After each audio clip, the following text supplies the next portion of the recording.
Olá pessoal, tudo bem com vocês? Espero que sim. Aqui é a Elizabeth.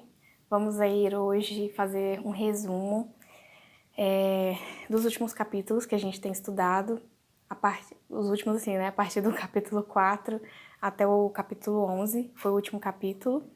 Não vou fazer do capítulo 1, 2 e 3 porque eu já havia feito um resuminho anteriormente.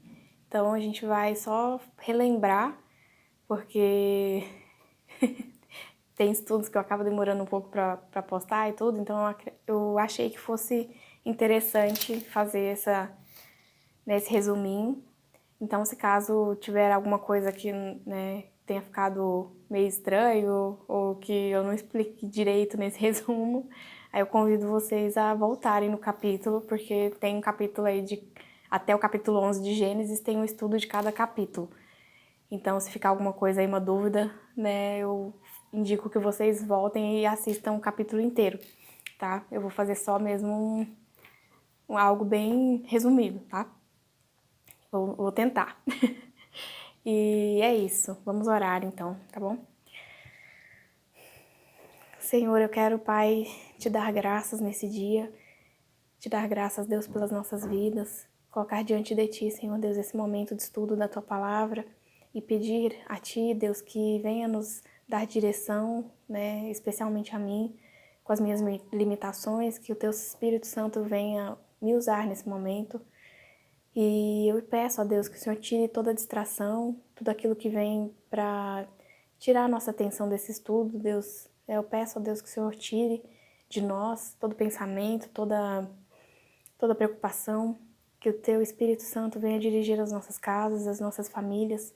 Peço que o Senhor abençoe a vida de cada um que está assistindo, juntamente com as suas famílias. Dirija, Deus, a vida de cada um.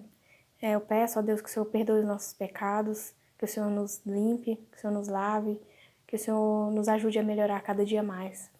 Nós sabemos que somos limitados e que precisamos de Ti, Pai. Em nome de Jesus eu te peço, ó Deus, fica conosco nesse momento, dirige as nossas vidas, né? Em nome de Jesus, fala conosco, que a gente ouça a Tua voz nesse momento, que o estudo da Tua palavra venha nos ensinar, ó Pai, a sermos agradáveis diante de Ti, Pai. Ensina-nos, ó Deus, a melhorar mesmo, a cada dia mais, em nome de Jesus. Amém. Amém. Então vamos lá, gente, capítulo 4, é a história aqui de Caim e Abel. Nessa história a gente vai ver a questão do pecado e a consequência do pecado, né? Ele começa aqui no capítulo 4 falando que Adão e Eva, eles tiveram 2 filhos, Caim e Abel, e num determinado momento, cada um deles levou uma oferta para o Senhor, porém o Senhor se agradou mais da oferta de Abel. E Caim, ele fala aqui que ele irou-se, deixa eu ver aqui, o versículo 5. Irou-se, pois, sobremaneira Caim e descaiu-lhe o semblante. Então Caim, ele se ira porque Deus gostou mais da oferta que Abel tinha levado para ele. E aqui Deus, no versículo 7, fala com ele. Deus sabe de todas as coisas, Deus é onipresente, onisciente, onipotente. Porém, Deus não pode intervir no livre-arbítrio que ele deu para nós. Mas ele dá uma dica, aqui ele deu uma dica para Caim, ele fala assim, ó, se procederes bem, vou ler antes, versículo 6. Então lhe disse o Senhor, por que andas irado e por que descaiu o teu semblante? Se porém procederes bem, não é certo que serás aceito? Se todavia procederes mal, eis que o pecado jaz à porta. O seu desejo será contra ti, mas a ti cumpre dominá-lo. Então isso aí fica a dica pra gente também. Ele fala assim, o seu desejo será contra ti, mas a ti cumpre dominá-lo. Então Deus está dando uma dica para ele, assim, olha, o pecado está batendo na tua porta, mas é você que tem que falar não. Porém, na sequência aqui do capítulo 4, Abel chama Caim, né? Desculpa, Caim chama Abel, e aí eles vão até o campo e lá Caim mata o seu irmão. E aí é interessante a fala dele, que Deus pergunta para ele, disse o Senhor a Caim, onde está Abel, teu irmão? E ele responde, não sei, acaso sou eu o tutor do meu irmão? Então ele não se responsabiliza pelo irmão, em nenhum momento, né? Ele não se arrepende, principalmente, ele não se arrepende do que ele fez. E aí ele fala assim, aí Deus fala para ele, disse Deus, que fizeste? A voz do sangue do teu irmão clama da terra a mim. És agora maldito, e aí, né, tem as consequências aqui pela atitude de Caim, e a gente vê que ele não se arrepende mesmo nessa fala aqui, ó. Então disse Caim ao Senhor, que Deus fala para ele, ó, você vai ser errante na terra e tal. E aí ele fala aqui, no versículo 13, é tamanho o meu castigo que já não posso suportá-lo. Eis que hoje me lanças da face da terra e da tua presença hei de esconder-me. Serei fugitivo e errante pela terra. Quem comigo se encontrar me matará. Então ele está preocupado com a vida dele. Ele não está preocupado com o que ele fez, com o que ele cometeu, com a atitude, né, que ele cometeu contra o irmão dele.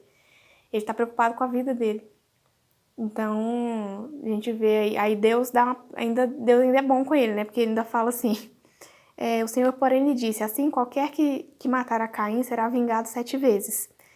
E pôs o Senhor um sinal em Caim para que o não ferisse de morte quem quer que o encontrasse. Então Deus não permite que matem ele por conta da atitude errada que ele teve com o irmão.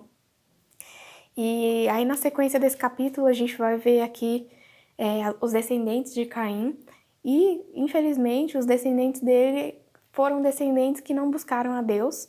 No final aqui fala sobre Lameque, e fala aqui, né, que Lameque, ele era um homem que... Ele mesmo fala, né? Eu matei um homem porque ele me feriu, e um rapaz porque me pisou, no versículo 23. Então, os descendentes de Caim terminam aqui nesse Lameque falando isso. Então, a gente vê que eles não tinham temor de Deus, tá? Aí no final do capítulo 4 vai falar aqui sobre, novamente, Adão e Eva, e fala que eles tiveram um outro filho que se chamou Sete. E aí no último versículo fala assim, a Sete nasceu-lhe também um filho, ao qual pôs o nome de Enos, daí se começou a invocar o nome do Senhor. Então parece que volta, né, aquela coisa do temor a Deus e tudo, mas a partir da descendência de Sete, tá? Aí o capítulo 4, basicamente isso. Próximo capítulo, que é o capítulo 5, ele vai falar dos descendentes de Adão a partir de Sete. E esse capítulo aqui inteiro, ele só vai falar sobre genealogia. Porém, no estudo que eu fiz desse capítulo, infelizmente eu passei do tempo e o finalzinho que era a cereja do bolo, ficou em outro vídeo. E eu percebi que muitas pessoas não assistiram esse finalzinho. Então pode ser que não tenha feito muito sentido o vídeo, né? Eu não sei, aí, que pelas visualizações, né, eu vi que o capítulo 5 as pessoas viram bastante, mas esse pedacinho que ficou, acho que 5.1, se eu não me engano, que era a parte importante né, do estudo, poucas pessoas viram. Então eu vou falar basicamente o que fala esses últimos minutos aí que ficou separado no vídeo, que é o que significa essa genealogia. Existem muitos estudiosos de hebraico, né, pessoas que se especializam mesmo, pessoas que estudam a Bíblia, né, e tem um pastor que ele chama Chuck Missler. Ele fez um estudo em cima dos nomes dessa genealogia de Sete. E aí no hebraico eles têm uma particularidade que cada letra do hebraico tem um significado, cada letra, tá? Então assim, às vezes a gente no português é diferente, né? A gente tem uma palavra e essa palavra tem um significado, não a letra, mas aqui em hebraico a letra tem um significado. Então eles fizeram estudos e também tem uma particularidade que assim, os nomes também têm um significado. Então cada nome aqui, né, vou ler alguns aqui, da descendência de Sete, tem Sete, cadê? Enos, aí tem Cainã, Maalalel, enfim, Jared. Então esses nomes, cada nome tem um significado. E aí eu vou ler para vocês o que esse autor fez esse estudo do que significava cada nome e ele juntou numa frase só, né? Colocou ali, né, umas coisas para juntar ali cada frase, mas ele fez uma frase só e essa frase dá uma promessa para nós. E aí essa frase fica assim: Ao homem é designado um sofrimento mortal, mas o abençoado de Deus descerá, ensinando que sua morte trará ao desesperado conforto e alívio. Então você vê, do capítulo 5, desses nomes que estão aqui no capítulo 5, que é a descendência de Sete, de onde vai vir Jesus posteriormente, existe embutido nesses nomes, né, uma promessa, que é essa promessa ao homem, né, para nós é designado um sofrimento mortal, que é o pecado. O pecado é algo que trouxe morte, que trouxe a morte para nós, a separação de Deus. Mas o abençoado de Deus, esse abençoado de Deus é Jesus, que veio para nos salvar. Ele descerá ensinando que sua morte trará ao desesperado conforto e alívio. E a gente vai ver aí em outros momentos, outras promessas falando disso, exatamente disso, que viria o Salvador, que ele morreria em nosso favor. Então, embutido nos nomes, numa genealogia, existe uma promessa para nós, né? Isso é incrível. Então, por isso que eles falam que a Bíblia ela não deve ser lida, ela deve ser estudada. E aqueles que têm o desejo de estudar o hebraico, nossa, que faça isso, que estude mesmo. Porque, você vê, né? Foi uma pessoa que abençoada, que estudou e foi atrás e conseguiu ver através de nomes, de uma genealogia, uma promessa que estava ali, ó, atrás dos nomes. Tá? Então, a promessa embutida aqui no capítulo 5, tá bom?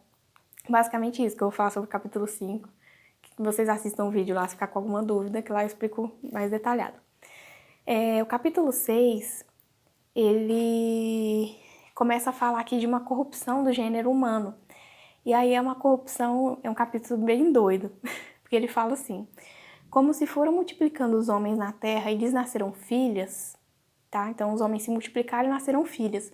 Vendo os filhos de Deus, que as filhas dos homens eram formosas, tomaram para si mulheres, as que dentre todas mais lhe agradaram. Então isso foi algo abominável para Deus, porque os filhos aqui de Deus, tem uma outra menção que fala sobre filhos de Deus, que está em Jó, e isso significa assim, que são os anjos. Esses filhos de Deus são os anjos. E em outras passagens, né, vai falar sobre a queda dos anjos, né, os anjos caídos, que eles se rebelaram contra Deus. Então, provavelmente, essa passagem aqui são os anjos caídos que dormiram com as mulheres e tiveram filhos. E aí fala aqui, ó, no versículo 4, ora, naquele tempo havia gigantes na terra. Haviam gigantes na terra. Não eram homens altos, tá, gente? Eram gigantes mesmo. E também depois, quando os filhos de Deus, novamente, os filhos de Deus e as filhas possuíram as filhas dos homens, as quais lhes deram filhos, estes foram valentes, varões de renome na antiguidade. Viu o Senhor que a maldade do homem se havia multiplicado na terra e que era continuamente mal todo o desígnio do seu coração. Tá? Então aqui o versículo 5 do capítulo 6. E aí vai falando, né, que aquilo, né, corrompeu a criação de Deus. Deus não criou aquilo, aqueles gigantes e tal. Deus criou Adão e Eva, o homem, do homem criou a mulher para que eles... Aquela é a criação verdadeira de Deus. E aí aqui a criação foi corrompida. E aí, por conta disso, Deus manda o dilúvio, tá? E aí, só que no meio dessa bagunça aqui, ele fala aqui no versículo 8 do capítulo 6, porém Noé achou graça diante do Senhor. Então Deus achou um homem, né? Ali não fala que ele era justo, que ele era... Fala assim, que porém Noé achou graça diante do Senhor. Eis a história de Noé. Noé era um homem justo e íntegro entre os seus contemporâneos. Noé andava com Deus. Então fala aqui que Noé era justo. Eu tinha falado que não era. Noé era justo e Noé achou graça diante de Deus.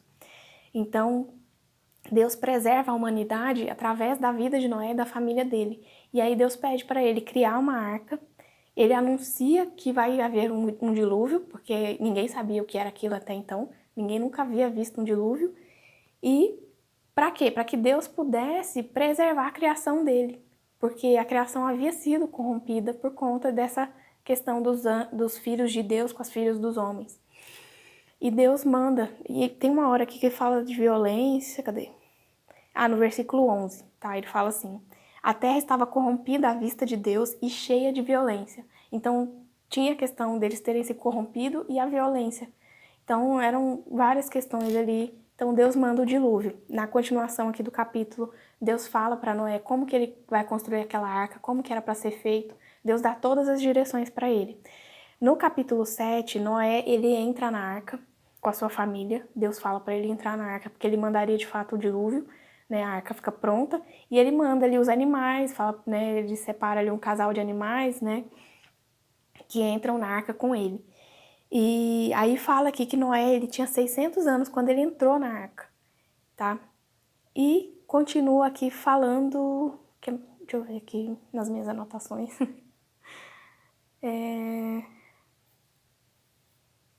Capítulo 7. Aqui no versículo 16, que ele entra na arca com a família dele, os animais, tudo. E no versículo 16, na parte B, fala assim, e o Senhor fechou a porta após ele. Então, o Senhor fechou a porta da arca.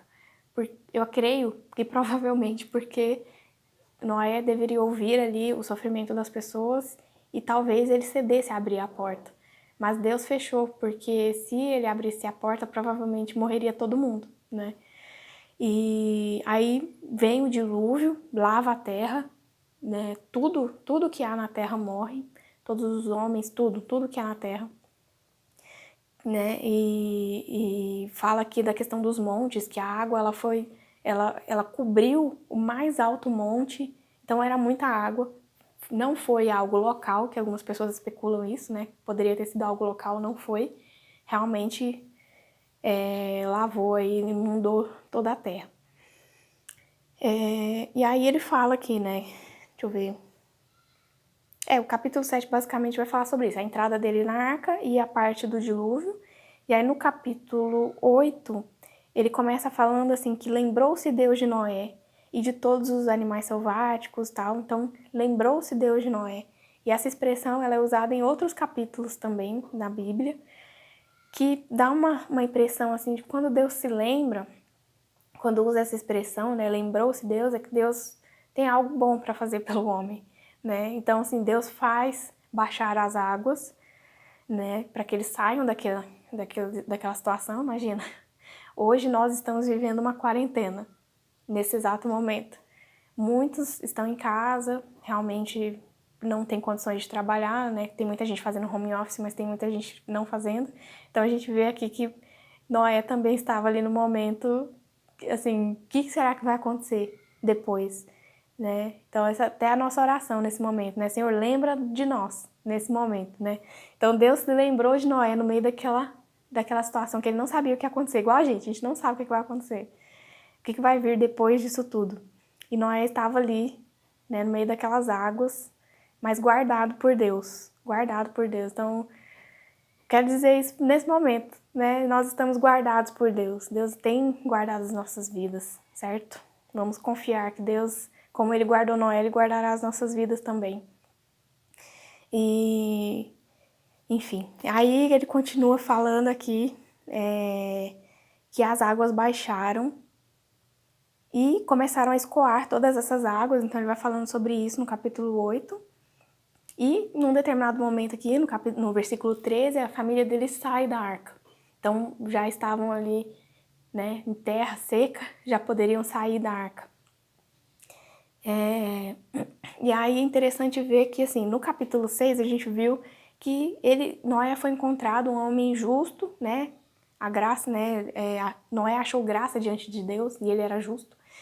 E no capítulo 8, no final aqui, Noé, ele levanta um altar para o Senhor. Então ele continua sendo um homem íntegro a Deus, continua sendo um homem temente, apesar de ter passado por tudo que ele passou, ter visto tudo ser destruído, ele continuou crendo em Deus, crendo que Deus tinha um plano. Então ele fala assim, ó, levantou Noé, versículo 20 do capítulo 8. Levantou Noé um altar ao Senhor e tomando de animais limpos e de aves limpas, ofereceu holocaustos sobre o altar. Tá? E aí no final aqui, né, Deus fala que o Senhor aspirou o suave cheiro e disse consigo mesmo: não tornarei a amaldiçoar a terra por causa do homem, porque é mau desígnio do homem desde a sua mocidade. Nem tornarei a ferir todo vivente como fiz. Enquanto durar a terra, não deixará de haver sementeira e ceifa, frio e calor, verão e inverno. Então aqui a gente vê que enquanto durar a terra, né, Deus fala que Deus fala assim, é interessante ver que Deus sabe que o desígnio íntimo do homem é mau, mas ele propõe para o homem assim, ó, eu não vou mais mandar um dilúvio, né? E enquanto durar a terra. Então a gente vê no Apocalipse que tem outras questões que vão acontecer, mas o dilúvio, em específico, Deus fala que não mandará mais, que no capítulo 9 ele vai falar sobre isso, tá? Aí vamos aqui ao capítulo 9. Ai, gente, tô correndo, desculpa aí, mas é porque senão não vai dar tempo, tá bom? No capítulo 9, ele fala das bênçãos, das bênçãos de Deus. Então, Deus, ele dá uma bênção igual a bênção que ele deu para Adão e Eva. Tipo assim, vai, multiplica, entendeu? Domina aí a terra, faz filho aí, enche essa terra. E que é a mesma coisa que ele falou para Adão e Eva, tá? Então, sede fecundos, multiplicai-vos e enchei a terra. E aí ele fala algumas coisas, deixa eu ver umas coisas mais importantes, assim. Ele fala a questão de comer carne também, que aqui ele deixa, assim, explícito, né, nesse momento aqui, que o homem poderia comer carne. Depois, lá, né, ele vai lá na frente, em outro livro, acho que, não sei se é Levítico agora, não sei de cabeça, mas ele dá as determinações bonitinho ali de qual tipo de carne e tal, como fazer, como preparar, como matar o animal, quais animais. Mas aqui ele fala só essa questão assim, que o homem não poderia comer a carne, ter o sangue do animal, né, que teria que ter uma separação ali, mas ele permite comer a carne. E aí na continuação ele fala no versículo 9, eis que estabeleço a minha aliança convosco e com a vossa descendência. Então Deus dá uma aliança, determina uma aliança aqui, né? E com todos os seres viventes que estão convosco, tanto aves como os animais domésticos, animais selváticos que saíram da arca, como todos os animais da terra. Estabeleça a minha aliança convosco. Não será destruída toda a carne por águas de dilúvio, nem mais haverá dilúvio para destruir a terra.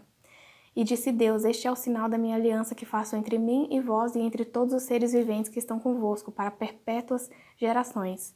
Porém nas nuvens o meu arco será por sinal da aliança entre mim e a terra. Então aqui ele está falando do arco-íris, né? Então ele colocou o arco-íris como uma aliança de que ele não mandaria mais o dilúvio, né? Uma lembrança para nós ali de que Deus fez essa promessa, tá? Aí na sequência aqui do capítulo, vai falando aqui a questão, no mesmo capítulo, então ele fala essa aliança, né?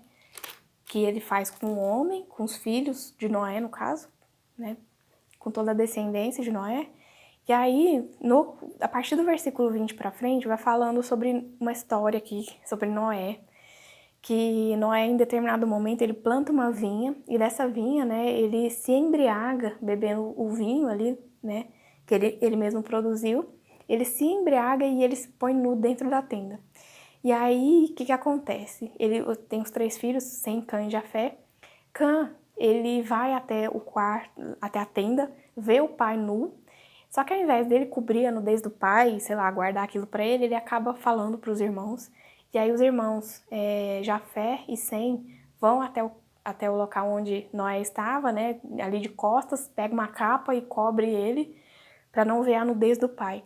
Porém, quando Noé sabe disso, que ele retoma ali, né, a consciência dele, que ele sai daquele estado de embriaguez, ele fica sabendo e ele acaba lançando maldição sobre a vida de Cã. Ele fala bênçãos para os outros filhos e maldição sobre Cã, sobre aquilo que Cã tinha, né, aquilo não foi algo aceitável para Noé. E desses descendentes de Cã, é interessante a gente ver aqui depois, quando a gente estuda o capítulo 10 e vê quais os povos viraram ali os descendentes de Cã, esses povos se tornaram inimigos do povo de Deus. Então, assim, a gente vê que uma atitude, né, uma atitude pontual ali que Cã teve errada, né, gerou uma maldição sobre a vida dele. Você vê que as palavras têm poder, né? E Noé profere algumas palavras e praticamente toda a descendência de Cã, todos os povos que se tornam daquelas gerações ali, se transformam em povos e esses povos se transformam em inimigos do povo de Deus. Então é muito sério, né? Essa questão da palavra, das bênçãos, das maldições. E no capítulo, aí aqui eu já entrei no capítulo 10, tá? O capítulo 10 vai falar de a geração de Sem, Cã e Jafé. Então, eu peguei, dentro da geração ali de Cã, eu peguei uma história aqui de Nimrod, que é o que eu tinha comentado no capítulo 11, que eu ia tentar ver se eu achava mais alguma informação, que Nimrod, ele diz aqui que ele foi aquele que fez a Torre de Babel, né? E aqui no capítulo 10, versículo 8, fala assim: Cuxi gerou a Nimrod, o qual começou a ser poderoso na terra. Foi valente caçador diante do Senhor. Daí dizer-se, como Nimrod, poderoso caçador diante do Senhor. O princípio do seu reino foi Babel, Ereque, Acade e Calné, na terra de Sinar. Eu estava pesquisando algumas coisas sobre Nimrod, não fala, na Bíblia fala essa passagem sobre Nimrod, em 1 Crônicas, 1 Crônicas 1:10, eu não vou ler aqui, vou deixar só a menção, porque é praticamente essa mesma passagem. E tem uma outra menção que fala sobre Nimrod em Miqueias, no livro de Miqueias. E é interessante ver, porque o livro de Miqueias, aqui fala mais ou menos que ele profetizou em Judá durante o reinado de Jotão de 750 a.C., mais ou menos. Então ele viveu ali em 750 a.C. E Miqueias aqui faz uma referência, bem é um versículo só, né? Não vai nem dar para entender, mas ele faz uma referência a Nimrod, que é Miqueias 5:6. Fala assim: estes consumirão a terra da Assíria, a espada, e a terra de Nimrod, dentro de suas próprias portas. Assim nos livrará da Síria, quando esta vier à nossa terra e pisar os nossos limites. Tá? Então, estes consumirão a terra da Síria, a espada e a terra de Nimrod. Então, fala sobre Nimrod aqui. Enfim, e aqui, assim, esse capítulo, ele tá falando sobre o Messias, a vinda do Messias. E aí ele fala, tem Nimrod aqui no meio da história. Mas aí, pesquisando aqui, eu achei na Wikipédia, eu vou deixar as referências aí também no link aí abaixo, tá? Na descrição do vídeo. Eu achei um trecho aqui que é um livro do historiador Flávio Joséfo, que chama Antiguidades Judaicas, tá? Esse Flávio Joséfo, eu acho que eu não anotei aqui, mas ele viveu, tipo assim, no ano 30, mais ou menos, acho que mais ou menos isso, no ano 30 depois de Cristo. Aí eu não anotei. Mas assim, ele não foi contemporâneo de Cristo, acredito, mas foi bem próximo ali. Ele foi um historiador... Ah, não, eu anotei, gente, tô doida. Fala aqui que ele foi nascido 37 ou 38 depois de Cristo, tá? Então ele fala assim: pouco a pouco transformou o estado de coisas numa tirania. Ele tá falando de Nimrod aqui, tá? Pouco a pouco transformou o estado de coisas numa tirania, sustentando que a única maneira de afastar os homens do temor a Deus era fazê-los continuamente dependentes do seu próprio poder. Ele ameaçou vingar-se de Deus se este quisesse novamente inundar a terra, porque construiria uma torre mais alta do que poderia ser atingida pela água e vingaria a destruição dos seus antepassados. O povo estava ansioso de seguir este conselho, achando ser escravidão submeter-se a Deus, de modo que empreenderam construir a torre. E ela subiu com rapidez além de todas as expectativas. Interessante esse trecho aqui, ele falando sobre Nimrod, gente. Então, a gente vê que Nimrod, dentro do coração dele, aqui na Bíblia fala que ele era um homem valente e tudo, mas não fala exatamente o que é que ele era. Mas dentro da história aí tem esse historiador que fala sobre ele e fala isso. Então, assim, é engraçado ver que hoje a gente vive isso também, né? As pessoas, elas não querem se submeter a Deus, se submeter à Bíblia. Elas querem fazer as suas próprias escolhas. E aqui a gente vê que ele queria se vingar de Deus por causa do dilúvio. Então ele intentava coisas más no seu coração, né? Contra o Senhor. Então ele não era um homem temente a Deus. Eu vou correr aqui, gente. Agora o capítulo 11 é o último capítulo. Aí aqui, então, capítulo 10 vai falar sobre as genealogias, não só de Cã, que foi aqui no caso amaldiçoado, mas fala também de Sem e Jafé. E aí no capítulo 11, ele fala sobre a Torre de Babel, né, e da confusão das línguas, porque Deus desce para ver o que o homem estava fazendo. E aí ele se depara com a torre que os homens estavam construindo e Deus sabe que aquilo não é bom, Porque a gente já viu aqui nessa frase de Joséfo que Nimrod queria destruir, né? Queria se vingar de Deus.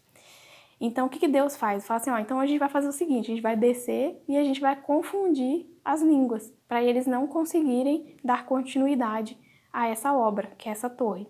Então, é isso que acontece. Cada um começa a ter uma língua diferente, eles não conseguem se comunicar e eles não conseguem dar continuidade àquela torre.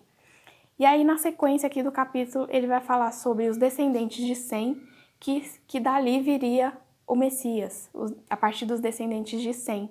E no final aqui do capítulo 11, ele começa a falar sobre Abrão, que depois tornaria Abraão, que é uma história bem legal que a gente vai ver nos próximos capítulos. Tá? Gente, eu corri muito no final para dar tempo, né, de falar tudo, mas é isso, basicamente, tá? Enfim, que vocês se animem aí a ler e estudar mais a Bíblia, tá bom? Que isso só instigue vocês a quererem ler mais. E a mim também. E a ler mais é buscar mais a palavra. Tá bom? É isso, gente. Até a próxima aí no capítulo 12 de Gênesis, tá bom? Tchau, tchau.